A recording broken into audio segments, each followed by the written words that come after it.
Hi, you're on the Reddit Confessions channel.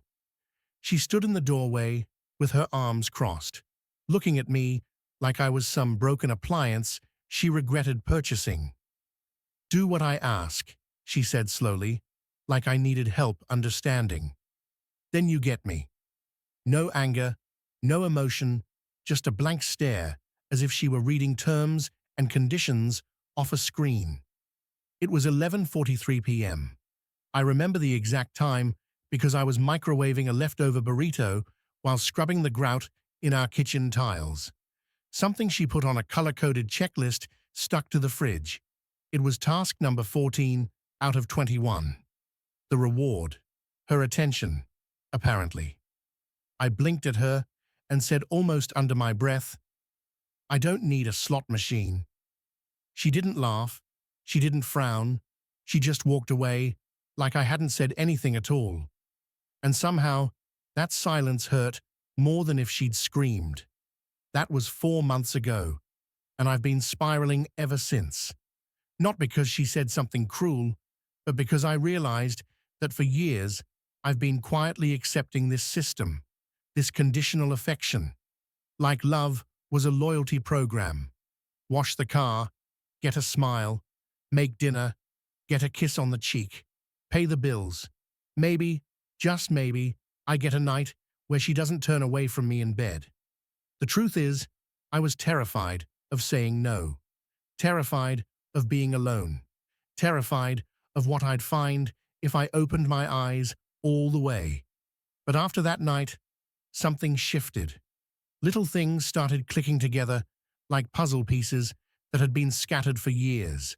The 3 locked folders on her laptop, her weekly yoga nights, even though she'd quit the studio 6 months earlier, her sudden obsession with privacy, her smile that no longer reached her eyes.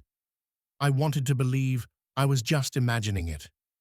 Then one Sunday, I walked past her phone on the kitchen counter. It buzzed with a message preview. Just one line, still on for Friday. Can't wait to see you again. She was in the shower, and I did nothing. I sat on the couch, opened my laptop, and ordered a 6-pack of air fresheners I didn't need because I didn't know what else to do with my hands. I was unraveling quietly, internally, but not for long. Because what happened that Friday? It tore the roof off the illusion I'd been living under. Friday came with the kind of stillness that makes your stomach tighten, even when nothing has technically happened yet. I couldn't eat. I couldn't work. I kept refreshing my email like maybe there'd be some magical reset, some sign that I was wrong, but I wasn't. I knew I wasn't. Mallory was different that day. She hummed in the kitchen while sipping her oat milk latte, dressed way too nicely for what she claimed was a quick Target run. Burgundy lipstick, perfume she only wore on birthdays, and those heel boots I didn't even know she still owned. I asked softly, Target? She smiled like I was the most pitiful man on earth and said, Yeah, I might stop by that plant shop too. You know, the one by Fifth. Then kissed the top of my head. I didn't flinch, but my heart did. At 6:07 p.m., the front door clicked shut, and I just stood there, in the hallway, staring at it. Every bone in my body screamed to follow her, to finally confront this slow-motion betrayal that had been unfolding like a quiet storm. But I didn't. I froze again. I went to the kitchen, turned on the kettle, then shut it off. My hands were shaking. I couldn't keep pretending this was normal. And then I remembered the text. Still on for Friday. I pulled up her laptop.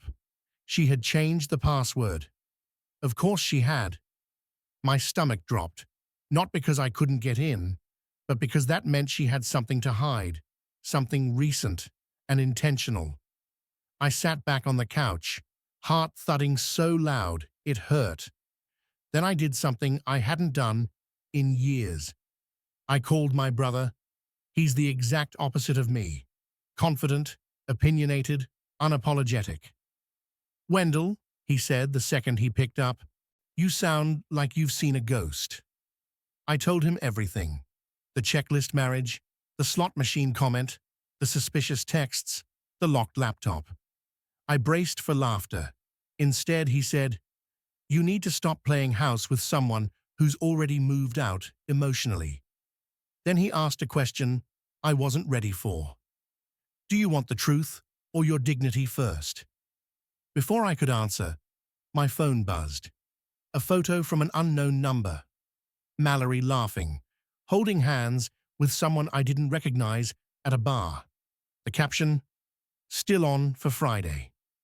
My chest tightened. The world didn't crash. It just went silent. I didn't cry. I didn't scream. I just stared at the image. And for the first time, I felt completely detached from the man in my own house. I had become an extra in my own life story, and I was so tired of being quiet about it. I stood up, looked around the house, our house, the one I paid for, the one she decorated like a magazine spread while making me feel like the mess in every corner. And then I opened the hall closet, pulled out the small cardboard box I'd kept untouched for years, labeled Wendell's stuff.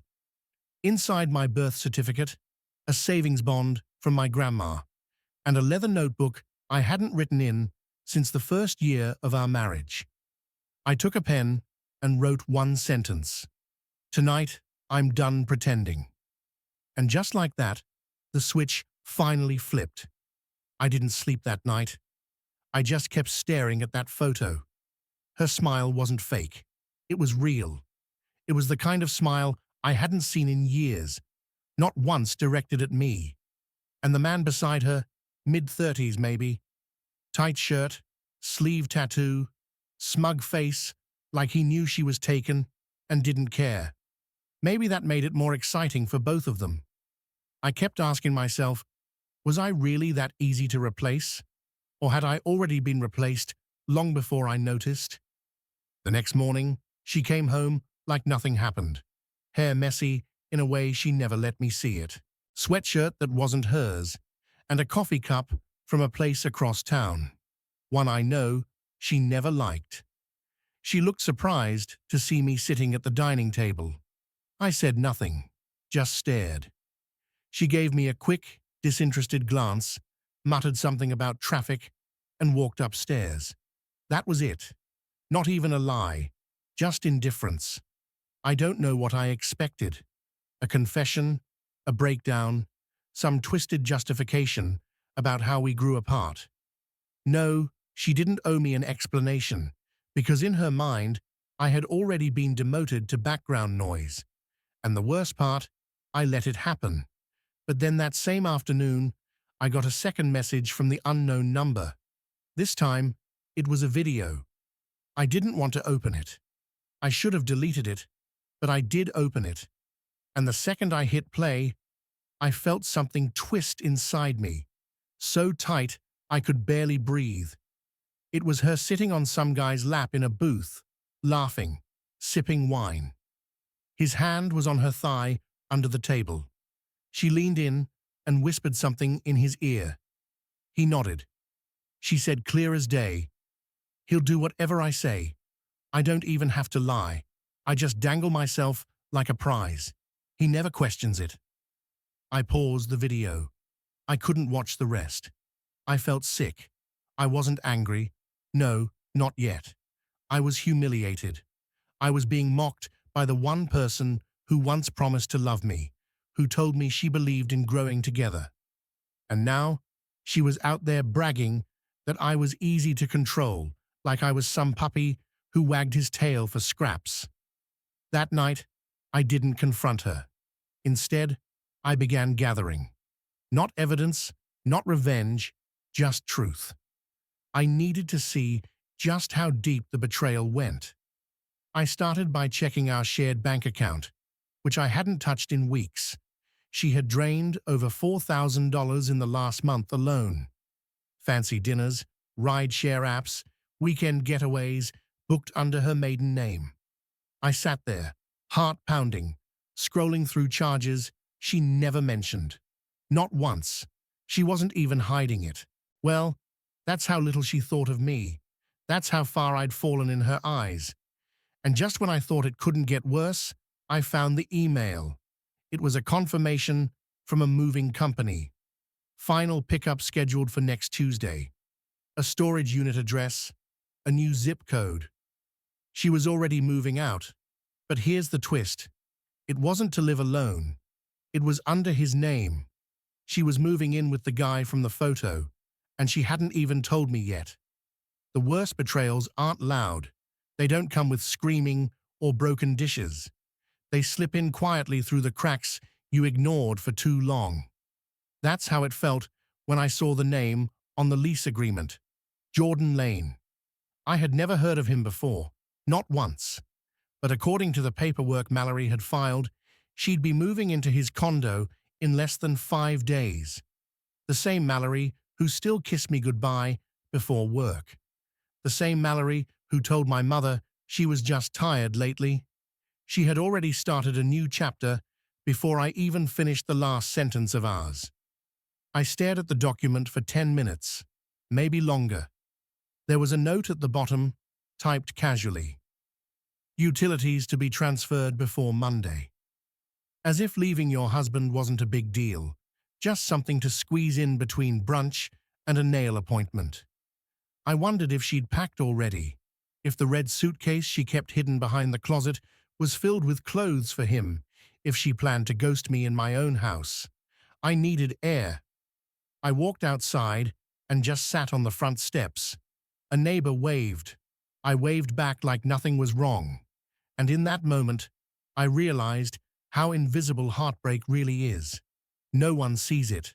No one asks. They just assume your life is quietly rolling forward, not splintering inside. That night, I couldn't look at her without feeling nauseous. She was in her robe, texting someone with a smirk on her face, probably Jordan. I wanted to ask her why him. Why now? What did I do to deserve this? But I didn't, because she would have twisted it into another reason to justify leaving. Instead, I watched. I listened. I observed every little detail, like a man taking mental photographs of a crime scene. The next day, she was gone again. Meeting some friends, she said. No names, no time, just a vague excuse. I waited 20 minutes. Then I opened the drawer by her side of the bed. I found her spare phone, the one she thought I didn't know about. I unlocked it using her old birthday. She never changed it. And that's when I saw everything. Messages to Jordan that made my skin crawl. Photos, voicemails, plans. She wasn't hesitating. She was invested. She had been telling him how boring I was, how she felt like she was mothering a man-child. She even joked about how easy it was to manipulate me. He still thinks we're going through a rough patch, she wrote in one thread. Poor Wendell, he's trying so hard. I laughed. I actually laughed out loud. It was either that or scream. But then there was one message that froze me. It was from Jordan, and it said, "Does he know we met before the separation?" And she replied, "No, he still thinks I met you this year. Let's keep it that way." I reread it twice. My jaw tightened. I hadn't just been lied to. I'd been set up. The marriage hadn't collapsed. It had been replaced before it even began to crumble. And I knew in that moment that she wasn't just leaving me. She had been gone for a long time. I nodded, told her to have fun. Inside, I was already breaking because I knew exactly where she was going. And it wasn't with the girls. The day of her birthday, she left early. Too early for a dinner. She wore heels, lipstick, a gold necklace I'd given her years ago when things still felt real. I watched her walk out without so much as a goodbye. And I just sat there on the couch alone. I didn't cry. I didn't drink. I didn't do anything until 6:43 p.m. when my phone buzzed again. Another message, same number. Thought you might want to see who she's really with tonight. Attached was a photo. Mallory laughing with Jordan at a rooftop bar. They were toasting something. Maybe her freedom. Maybe the fact that I was still in the dark in her mind. But I wasn't anymore. I had been in the dark too long. And now I saw everything clearly. But what got me wasn't just the photo.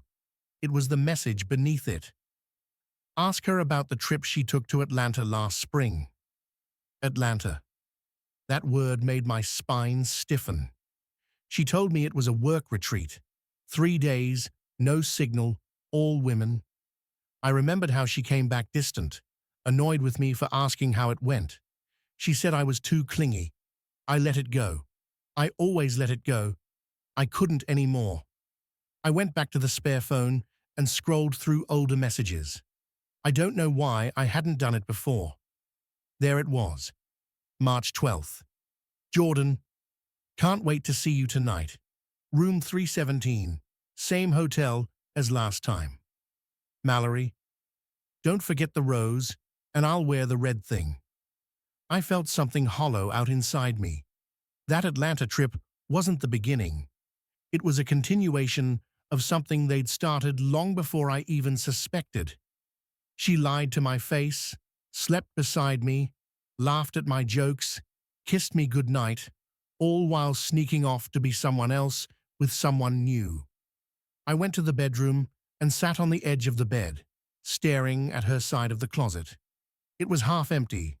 Some of her shoes were gone, her favorite hoodie, a few necklaces. She was moving piece by piece, so I wouldn't notice the whole thing missing until it was too late.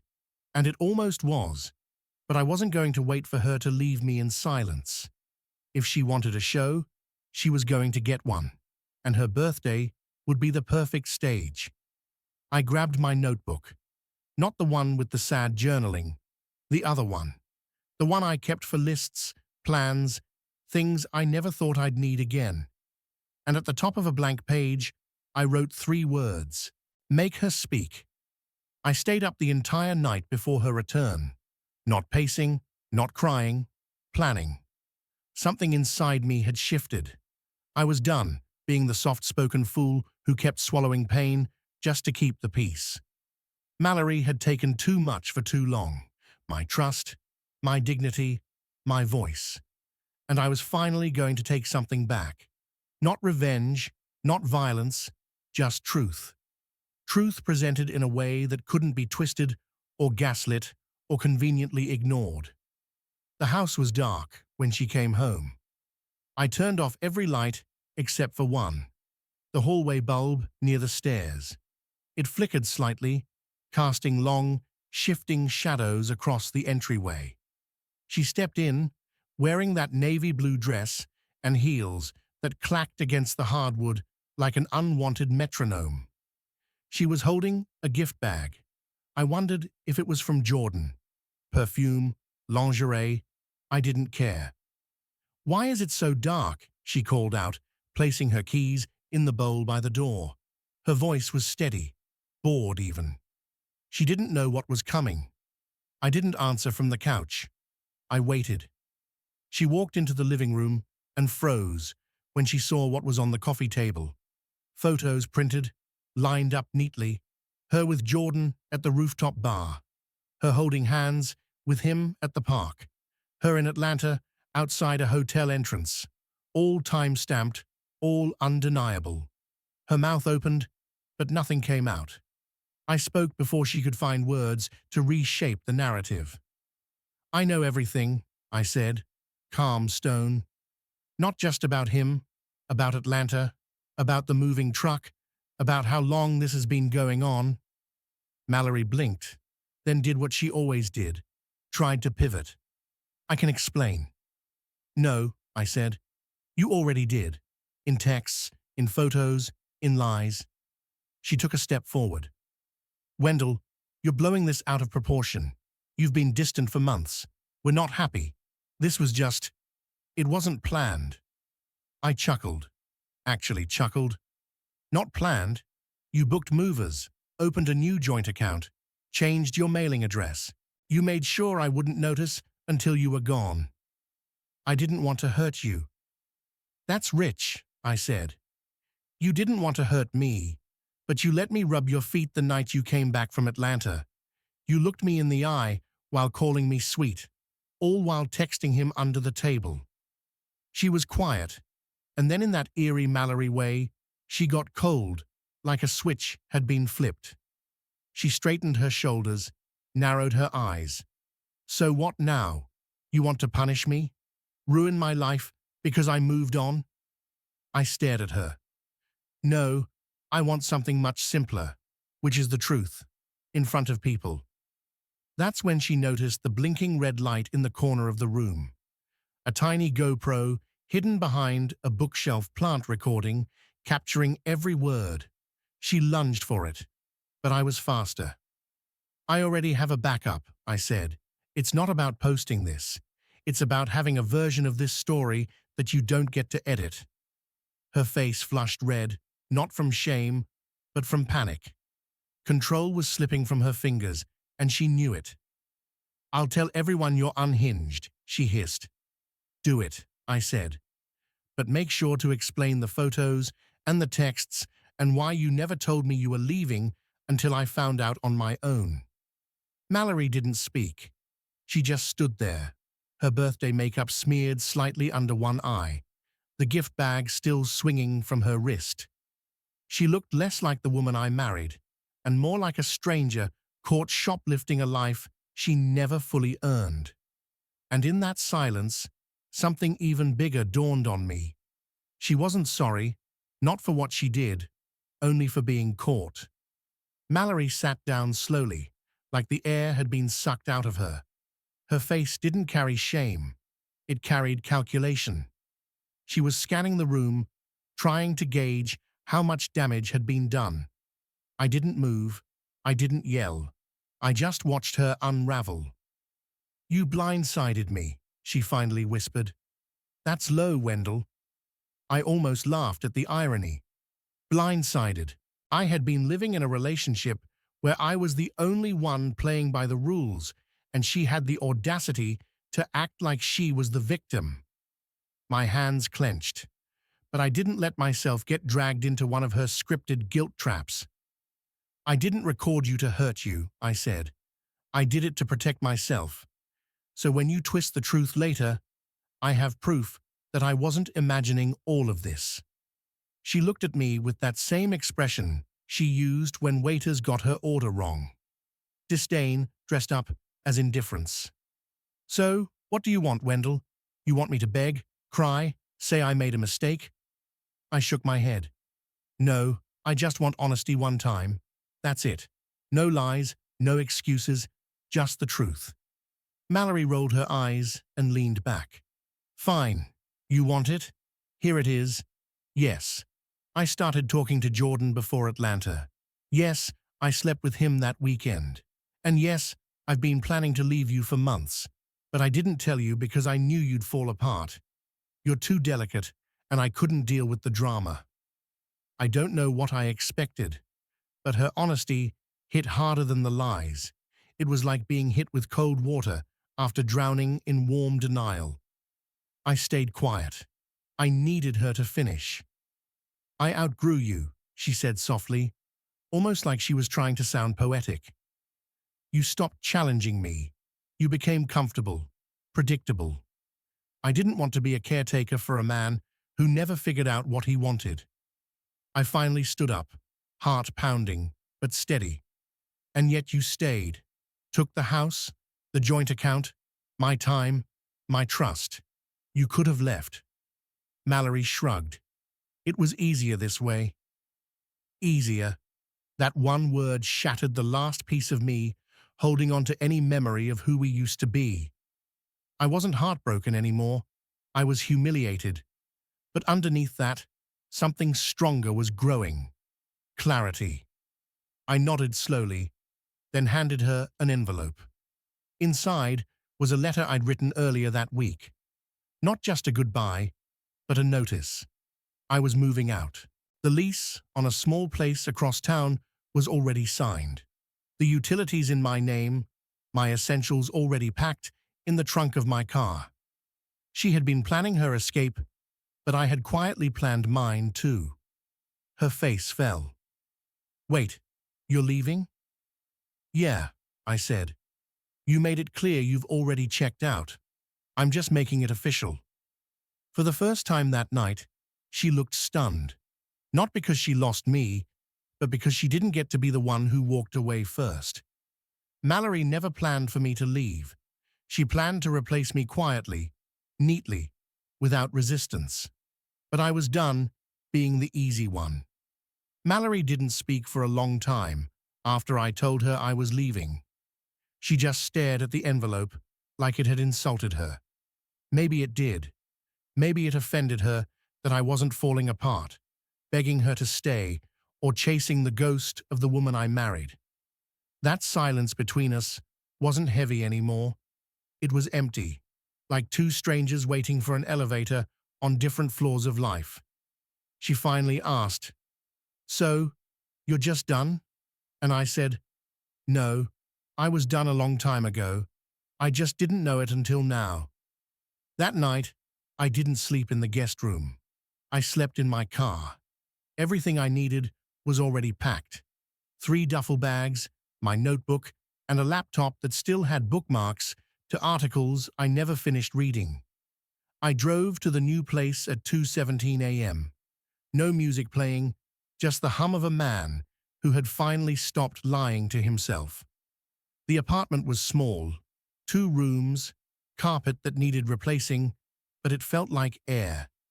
For the first time in years, I wasn't walking on eggshells. I was walking on my own terms. I stood in the middle of that quiet room, dropped my bags, and actually laughed. Not because I was happy, but because I finally remembered what breathing felt like. In the days that followed, I started to write again. Not just rants or regrets, real thoughts, honest ones. I saw my brother more. I told my mom the truth. I unfollowed Mallory on everything and deleted the photos, not to erase the past, but to stop worshipping a version of love that never loved me back. As for Mallory, she moved in with Jordan just as planned. I heard through mutual friends that things got complicated fast. Money fights, trust issues, secrets unraveling. Maybe she finally realized that love isn't a performance review. Or maybe she didn't. It's not my job to wonder anymore. And me, I still flinch at small things. I still check for signs. But I also started sleeping through the night. That alone feels like a miracle. I didn't win anything. There's no revenge arc here. Just a quiet man who remembered how to choose himself after years of being the background character in his own life. So yeah, this is my confession. Not to get pity, not to get applause, but maybe, just maybe, to remind someone watching this that silence isn't strength when it's protecting someone else's lies. Have you ever walked away from someone who thought they'd already replaced you? Tell us in the comments, what moment made you say enough? And if this story hit close to home, don't forget to like, share, and subscribe to Reddit Confessions, because sometimes the most powerful ending is the one where you walk out quietly and never look back.